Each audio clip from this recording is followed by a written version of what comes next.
Introverts need to hear this. Have you ever seen a person or friend who loves just being by themselves or enjoys the company of themselves?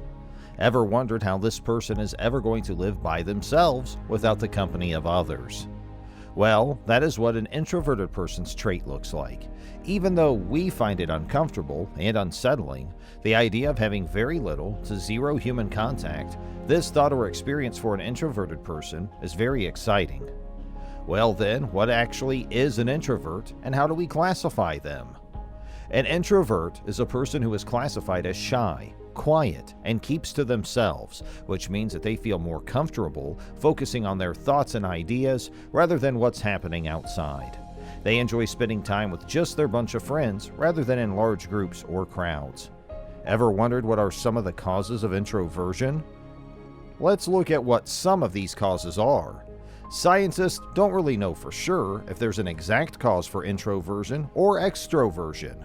What they do know for sure is the brains of the two personality types work a little differently from each other. It has been found and proven that introverts have a higher blood flow to their frontal lobe than extroverts do. This part of the brain is used for helping you remember things, the ability to solve problems, and even solve for the future. An introvert's brain also reacts differently to dopamine than extrovert brains do. Dopamine is a chemical in your body that is responsible for turning on the reward-giving and pleasure-giving parts of your brain. Introverts and extroverts have the same amount of chemicals, but extrovert brains get an excited buzz from their reward center. Introverts, on the other hand, tend to just feel run down or drained by it. We most often misunderstand or stereotype an introverted person more often than an extroverted person. We say that these people are usually quiet, shy, or people who don't socialize, and some may go to the extent to say that there is something wrong with their ways or lifestyle.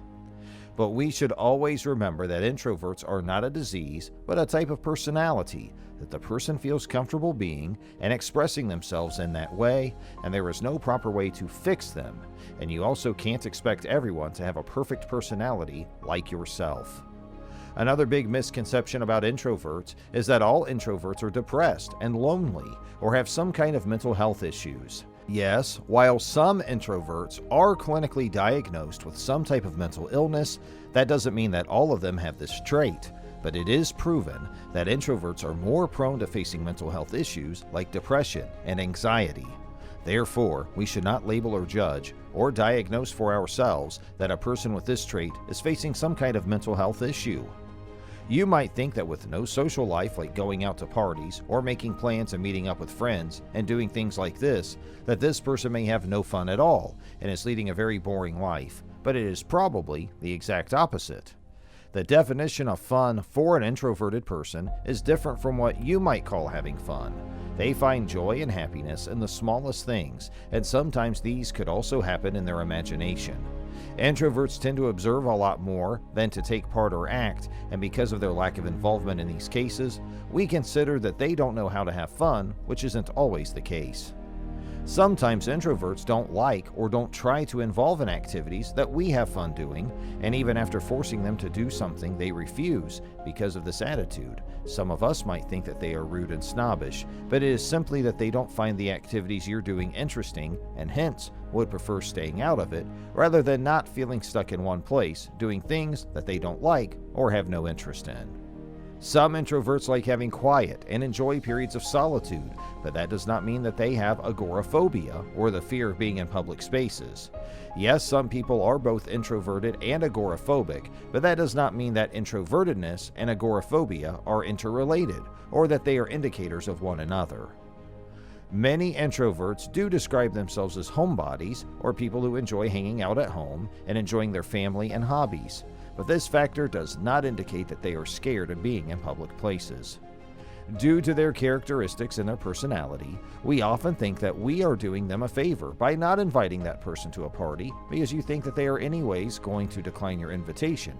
But this is not the case, and this may lead to misunderstanding in a relationship and also terribly hurt the person.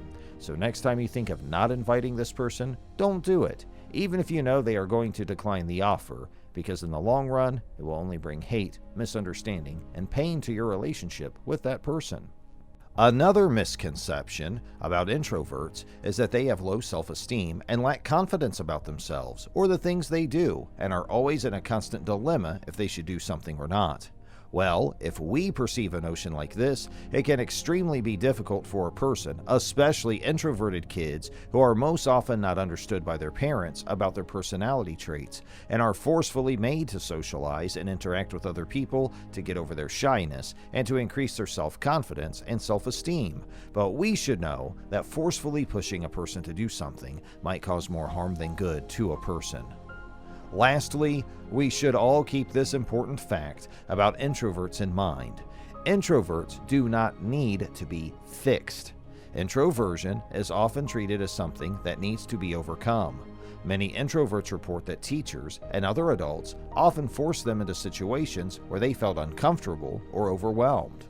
For example, a child who is a quiet student is made to take over as the leader of a group, assigning a reserved child the lead role in the class play where they feel uncomfortable being in the spotlight.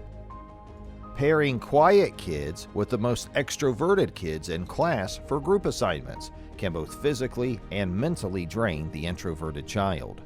Such actions are often accompanied by the justification, "You're too quiet, and getting you out there more will help you get over it." But introversion isn't something to get over.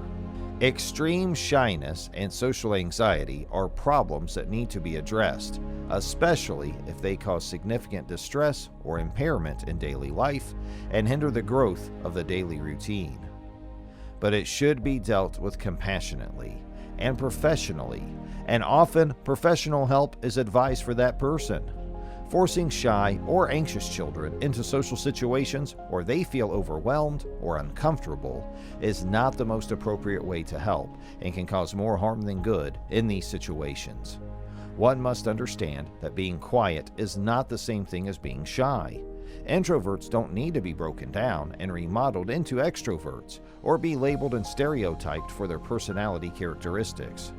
It is important to note that not all people who are known to be introverts manifest the same personality traits. Each and every person's traits and characteristics are different from one another, just like the fingerprints on our hands. Therefore, we should stop judging people classified as an introvert with the general stereotypes. It is important to understand that quiet people have similar characteristics but are different altogether. As an extrovert, try to know introverts distinctively and try to be cooperative and understanding of them, and also try not to hurt them because of their personalities. To all who are introverts out there, I'm sure you have at one point in your life wondered if it is normal or okay to be an introvert. And the answer to that question is absolutely yes. You are totally normal and okay and healthy if you are an introvert. Being an introvert in some cases can be your biggest flex because it allows you to think deeply, focus on your task with the utmost attention, and thereby achieve excellently. Therefore, don't feel insecure or hurt when someone insults you for your trait. Be proud of who you are and what you stand for. If you like this video, press the like button, and want to get something more just like this, then hit the bell icon to subscribe to my channel and get notifications of amazing videos.